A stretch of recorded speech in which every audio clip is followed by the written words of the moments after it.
And once again, it's that time for the Israel update on what day is this? It would be Wednesday if it's the Israel update, January 27th, with Hanok Young, all the way from the big metropolis of Modi'in, Israel, always also known as the home of the Maccabees. But from now on, will probably be known as the home of Hanok Young. Hanok, how you doing? I'm doing great. Thank you so much. I refer to my city as Motown. Yeah. People from Detroit seem to get a little out of joint on that, but hey, you know, Well, what's what the can chances that anybody in Detroit actually knows that you call it Motown? I met some people that I was guiding a while Okay. back, and they were none too pleased, but that's okay. Well, that's the first time that you've ever had anyone that you were guiding that was not too pleased with something you've said. Hmm. Yeah, that's true. Yeah, The and it's, first and only time. of course, it's never happened to me. No. All right, hey, what's going on in the land? Okay, lots of And when I stuff say the going. land, when I say the words the land, do you really know what I'm talking about? Do you know that I'm asking you about Israel, or Yeah. were you about to give me an update from like Timbuktu or something? No, because shockingly, the Torah, the quote unquote 5 books of Moshe, the land is always and only Eretz Yisrael, the land of Israel. Oh, Big you true on Jews that are one. so narrow-minded. Yeah, well, it's not just us, it's the There whole family of Israel. you go. Yeah. All right, go for it. Anyway, well, we are deep in the COVID-19 mess. For the first time ever, Ben Gurion Airport has been shut down, fully shut down, Wow. not restricted. There again, I've mentioned it several times. We're suffering here in Israel from a lack of attention and policy on the part of our government. That's the biggest problem.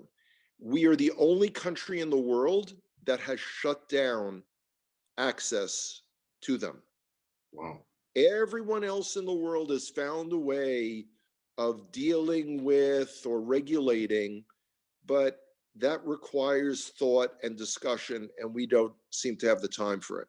Mm. So we've got almost 1,200 patients in serious condition, a vast majority of them on ventilators. We have no more ventilators. We have some hospitals that are no longer taking any emergency admissions other than COVID. Mm. I mean, we're really in deep yogurt. At the same time, more than 1 million people have already had 2 shots of the Pfizer vaccine. And we've got somewhere about 30% of the population already vaccinated. Mm. The biggest outliers in the Haredi ultra Orthodox community and in the Arab Israeli communities, Mm. where the numbers are soaring. The Haredi community, the ultra Orthodox community, has actually even rioted when the police have come in and tried to enforce shutting down mass weddings, et cetera, et cetera. They are a legend in their own minds. Mm. They're doing their own thing. And my government, because of the upcoming election, we always seem to be in an election cycle here. Netanyahu is unwilling to allow the police to handle it appropriately. So the Haredi, the ultra Orthodox community, very much does what they want, when they want it, and how they want it. They are trying in the Knesset to even raise the number of the amount of fines for violating it, and it can't pass. Mm. People are blocking it. We are an insane country. Yeah. And by And the way, I'm let me sorry. throw something in here that Sure. this is not a commercial for or against vaccines. This is just simply a news report that has been I'm had. filling you in on the details. Um, I This would is give this you, here's something you could submit to BB over there that maybe We could put the Haredi in Portland, Oregon, or we could put Portland, Oregon in the Haredi community. They'd get along just fine. And, I mean, since it would be a protest, then the this pandemic, whatever you want to call it, COVID knows not to attack anyone that's part of a peaceful demonstration in which buses are being lit on fire. I mean, again, just my thoughts. Again, the fact that there is no political will to enforce it amongst the entire community. It's like everyone else in the country, all our young men and women have to either serve in the IDF or do national service, which could be, in hospitals or in educational settings, except the ultra Orthodox. They get the free pass to do whatever they want. And I just want to point out that when you see pictures of ultra Orthodox demonstrators, these are not all rabbis, number one. And number two, they don't learn all day long and they're not Talmudic geniuses. Yeah. Their community, these are the hooligans. Yeah. And don't be confused by the uniforms that they're wearing. That's a good way to put it. There is when someone goes to Israel, they see someone with a black coat, a black hat, long beard, whatever it is. Oh, they're a rabbi. No, they're not. They could be, kind of a panhandler on the side, selling red threads. But, there's, as you said, don't be confused by the uniform.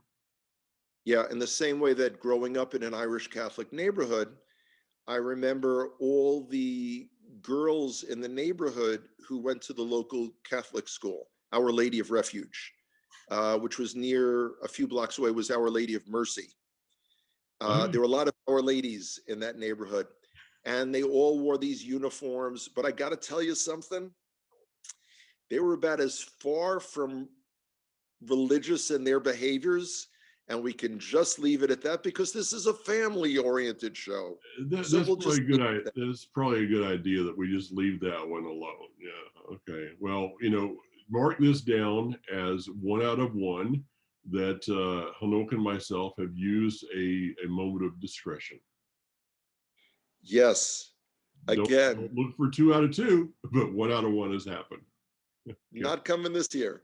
Anyway, so that's going on.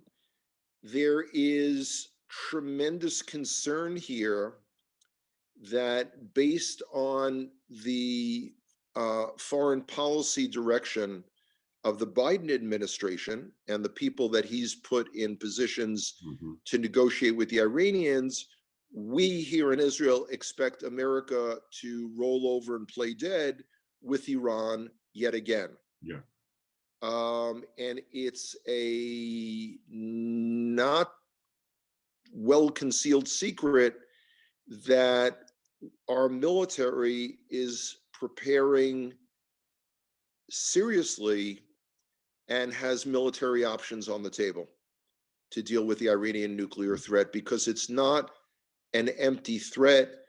And, on Holocaust Remembrance Day, you've got to understand 6 million to us is not a number. So you've got that going on. Parties are dividing left and right.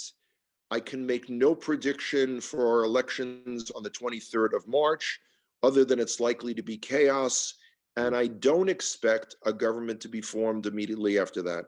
I wouldn't be surprised if we go into multiple elections yet again. Wow.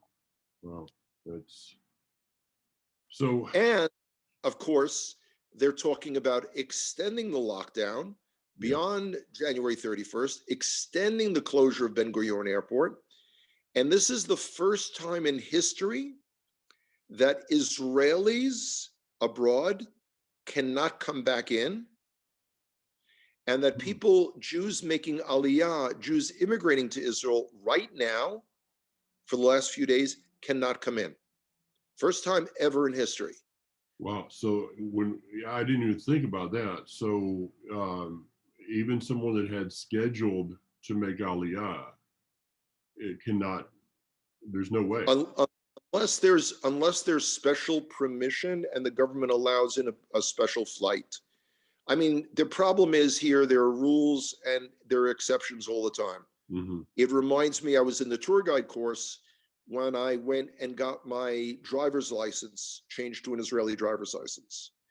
And I was discussing with them, my Israeli colleagues, how bizarre some of the traffic regulations are here. And I'll never forget, they said to me, I think I've told you this, Mike, they said to me, to you, it's a law. To us, it's a suggestion. So yeah, so, you know, there are rules and there are rules here. But I've yeah, driven in Israel. I know the deal there. It's you know, in America they drive on the right hand side. In England they drive on the left hand side. Israel, it's kind of an option thing. yeah, whatever you're feeling like, if you want the sun and the sun's on the other side, you just swing your car over there. Yeah, No problem. Well, Anyway, a couple of things that, you know, have been, you know, festering in my mind. I put up a post the other day. There's something you and I have discussed many, many times, Mike, that the restoration is not a spectator sport. You need to get out there, be active, and quote unquote, get on the field.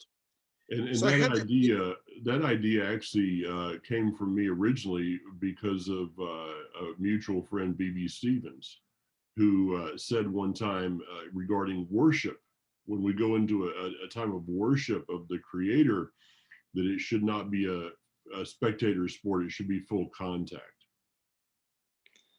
That's, you know, I knew if there was something good behind something I was saying, there would be Mike Clayton there and possibly even BB as well. So that's fantastic. There you go. Two dear brothers. What disturbed me greatly is a couple of replies that I got where I posted it, but more so with the private messages that I received that, Hanoch, this is my fervent dream. I'm waiting for it. I'm waiting. I'm praying, waiting, praying. Waiting and praying were not the active verbs that I was looking for. So I thought it would be helpful to begin dropping and reiterating hints of different things that people can do. You and I have spoken very often. I saw you had just posted it about Lev HaOlam, the wonderful products from Israel via Nati Rome. But there's something else that hit me. You know, we look for what is it the end of days are going to look like. And if you look at the prophet Zechariah, he speaks that there'll be a time when 10 men of the nations come and hold on to, and please don't think I'm going to say the hem or the corner of the garment of the Jew. It's the tzitzit, buddy. Tzitzit, zeitzit, as it's pronounced in some parts of the Deep South. That's right. Fine. So I am not encouraging anyone to give up or change beliefs. But what I'm telling them is to learn a bit more about your Jewish brothers and sisters. And if that angle doesn't appeal to you, learn a bit more, a lot more actually, about the Jewish context of Yeshua and his teachings. As I've spent countless hours, weeks, months, and years studying and restudying the Gospels, I'm looking to my brothers and sisters of Ephraim to begin saying, you know what? I'm going to reach out and get a better understanding for a variety of reasons of what my Jewish brothers and sisters are thinking. And again, it's Yosef. It's Joseph. Again, He was put in that position by Hashem where he could have exacted the most horrific revenge on his brothers. Think about it. And he chose to embrace them as they were. He didn't even ask for an apology. He didn't even say, "Are you all sorry for what you did to me?" Let me bring That, in a verse that I quoted to you a little bit earlier. I read this morning. It's in Proverbs 27:10. Says, and I have the word Judah written by this, by the way, in my scripture. The verse says, "Don't abandon a friend who is also a friend of your father." that is so deep. Such That an is so deep. amazing word for us today. I mean, Hanok, you've been a part of conversations that I've been in with mutual friends of ours that are Jewish. That when I even begin to approach the subject of Yeshua, not for a conversion, but just to open dialogue. Right. You know how fast those conversations, excuse me, those conversations have shut down. I know. I find it fascinating that, and you and I have been talking about this for quite some time. You started to go through the Gospels, and we haven't really said a lot because I know that even with you saying that online, there's people that are already got their little agenda antennas up, So I would invite people to look at a verse in the Gospels, and maybe just email Hanok and say, what do you think about this? Now, with that invitation, if you have an agenda behind that, don't bother.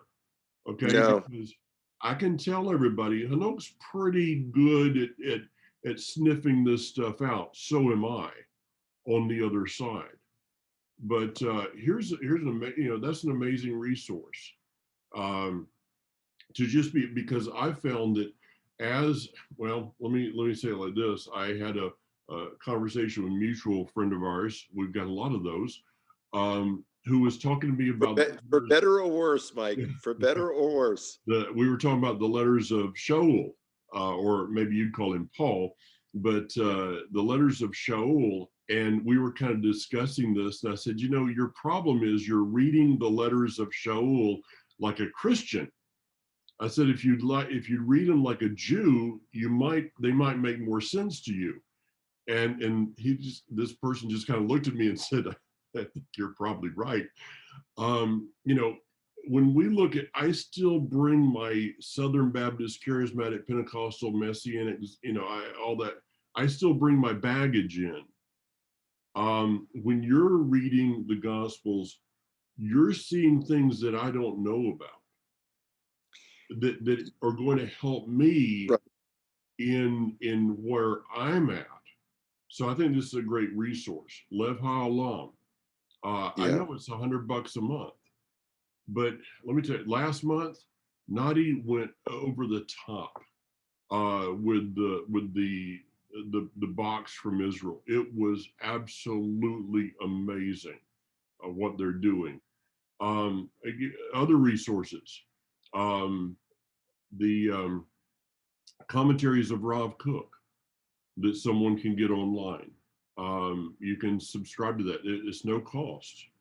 Rav Nachman Kahana, who is the brother of Rav Mir Kahana that you studied under, of Yes. blessed memory. You want to see some insights into the Jewish mind. Moshe Kempinski, Shorashim, the Yes. Shorashim shop. Those are all emails you can get on a weekly basis. And, I learn from these people. I don't agree. So what? But here's the point, Hanok. And I think Right. this goes to where we're at. We've got to quit talking at each other.